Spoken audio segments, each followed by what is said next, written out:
Apparently, I'm the one that's going to be talking first today. Welcome, everybody, Oh, to hi. Mediocre Sorry. Poker. I am apparently taking the reins as host today. I'm Emily, and I think, yes, above me is Rayna. The premise of Mediocre Poker has been thus far that Amanda plays Pot Limit Omaha and teaches the audience and Rayna specifically how to play Omaha poker and just poker in general. Rayna is new to the whole thing, and so she is. Yeah, she's been on the show for about a month now, month and a half, 2 months. I don't know, Oh, a little bit. It seemed maybe 3 months. 3 months. Okay. It's been a Time is while. flying by for me, but yeah. So, All of us. Rayna, how are you doing? How are you feeling about poker today? Um, I'm feeling I'm feeling excited about using this program that I found. Okay. It is a offline poker game. So the advantage of that is that it will give me more time for analysis and kind of thinking about what to do and what makes sense because the online is extremely fast paced Mm, and you really need to be fluent in the game before you can play online against human opponents. yeah. And with real stakes, very true, very true. So, what is it that you have queued up for us today? It is not Pot Limit Omaha, is it? It is not. I found so I first tried the game. It was an online game, Replay Poker, which we can try later tonight if we get to it, which is online. But I found it seems like there's more resources available for Texas Hold'em. Oh, yeah. It's apparently much more popular Oh, yeah. game at this point. So I found this game, and it is actually it might be the first app I've ever downloaded from the Microsoft Store. Ooh. It is a store app. It's free, and it is, I think, pretty good at like I've actually I think starting to actually understand the game. I honestly I think this is a key thing, people out there, that you do need to play the game. And I haven't played it that much. Mm-hmm. I've been watching Amanda and kind of trying to learn all the jargon that she throws out, and it's hard to follow. It's cool. It sounds cool. I would like to know it, but it makes it. I'm thinking about the jargon but then I'm missing the poker play, and then it's very fast paced because it's online. Yeah. So I think that starting with maybe this, and there's more, I think, subtlety to PLO or Pot Limit Omaha. I think starting with Texas Hold'em is a good place Mm-hmm.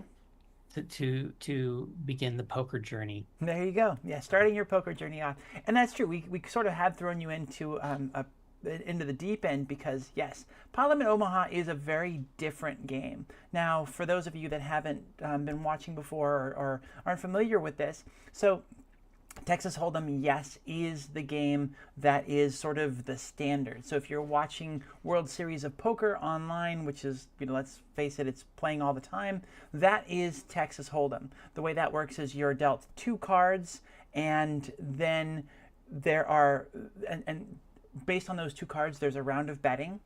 Then the dealer will flip over three cards, and there's another round of betting. Then they flip another card, another round of betting, and then the last card, and then another round of betting, and then depending on how it is, people show their cards, they don't, whatever.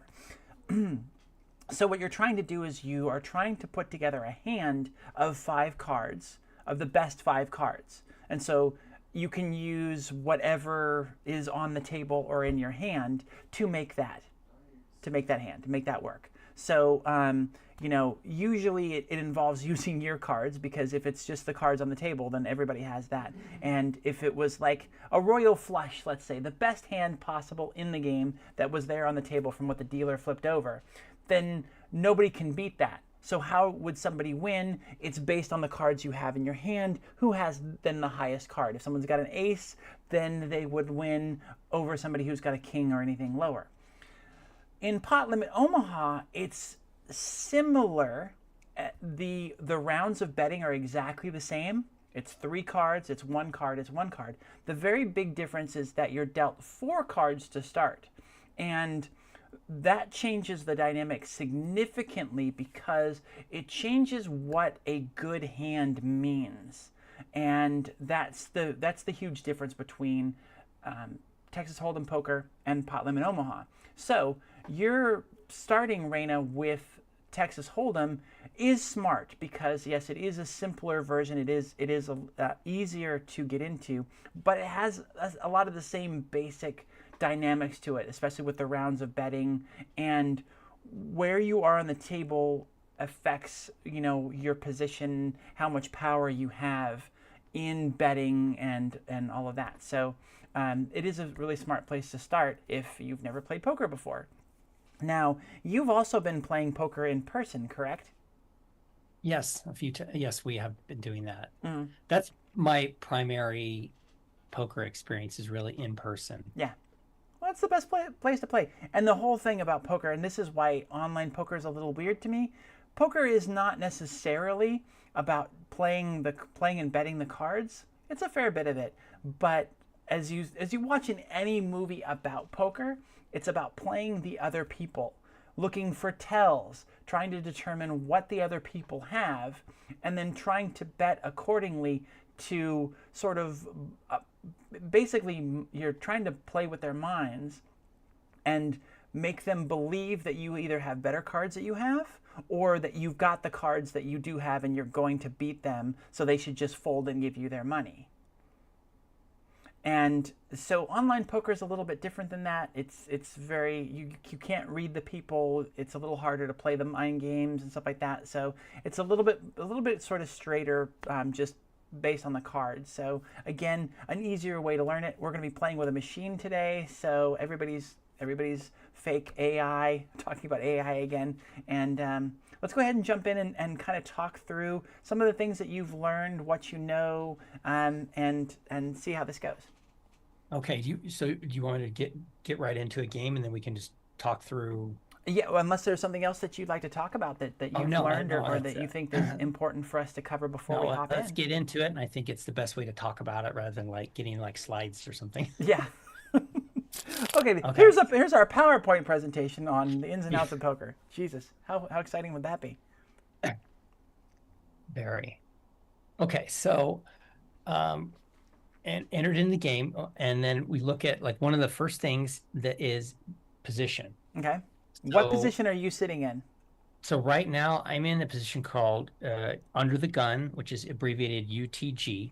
And one thing is that when you're playing the game, you are the hero. So I mean, this makes sense because, you know, everyone's the hero of their own story. So I'm under the gun, and then if we look at the different positions, let's start from D. D is the dealer or the button, and that position that moves clockwise. Remembering my analog clocks. So the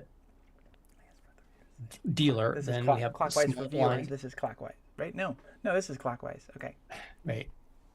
It's a video thing.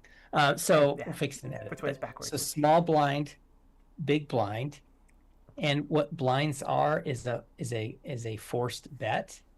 So these are you know if you're in the small blind and for this game it's a half a chip, and then for or what they call these blinds. So one big blind, in this big blind it's one chip, and then so it's a half a big blind, small blind, and then it's a one blind for the big blind, and then under the gun, and then middle position, cut off, and then the dealer. So the best position is to be in position. My understanding is to be the dealer. Yes, and she did mention that the other name for the dealer is the button, and that's because when you're playing in like a casino, they have an actual button, a little disc that moves around the table to indicate who is in the dealer position. Now, when you're playing at a casino, the dealer, the person actually dealing the cards, sits in the middle of the table and doesn't move. They don't have it where each of the players will deal the cards. So what they do is they then just physically move a button around the table to indicate, okay, now it would be, if you were playing at home and you were rotating who the dealer was, this is the person who would be the dealer. And that rotates every single hand so that everybody gets a fair shot. Everybody gets a chance of being the big blind, small blind, the cutoff, the mid position, and under the gun, the dealer, all of those things. If getting into the jargon, if you've watched a lot of this, you've heard Amanda say low jack and high jack a lot. That is the under the gun and middle position in this. And then she always calls it the cutoff, the one next to the dealer. So that's where, some of the jargon that Amanda is familiar with meets up with what we're talking about here. And then, so the big blind is a dollar. The way it works is there are two forced bet positions, as Rayna said. So you've got the first person next to the dealer is in for half. And then the person next to them is in for a full. They have to bet the minimum to be in the hand. That is $1 for this. So for any of the people after them to partake in the game here, we have to put in $1. And then when it comes back around to the person who's in the small blind, for them to stay in beyond and to see the next flip of cards, they have to match the big blind bet. So you're not obligated to join in, but you have contributed some money. I'm not really sure what the thought process is there, but having people who have forced skin in the game does change the dynamic. So I understand how it is important, even though I may not know fully what that is about. I'm not sure what the I'm gonna, instead of folding, I am going to call. So that means to match the bet, because your only choices are there's a one blind bet ahead of me, so I'm gonna. But they don't. Oh my! What does Mike want to do? He's gonna check. So Mike doesn't have good cards either. Check. Yeah. So did the flop help us? Not really. We have, as Amanda would say, we have zero equity in this whatsoever. We have. Ooh. Yeah, my internet's bad. My internet's gone very bad on me. All right. Well, Rayna, make sure that you can't predict in a live show. Yeah. You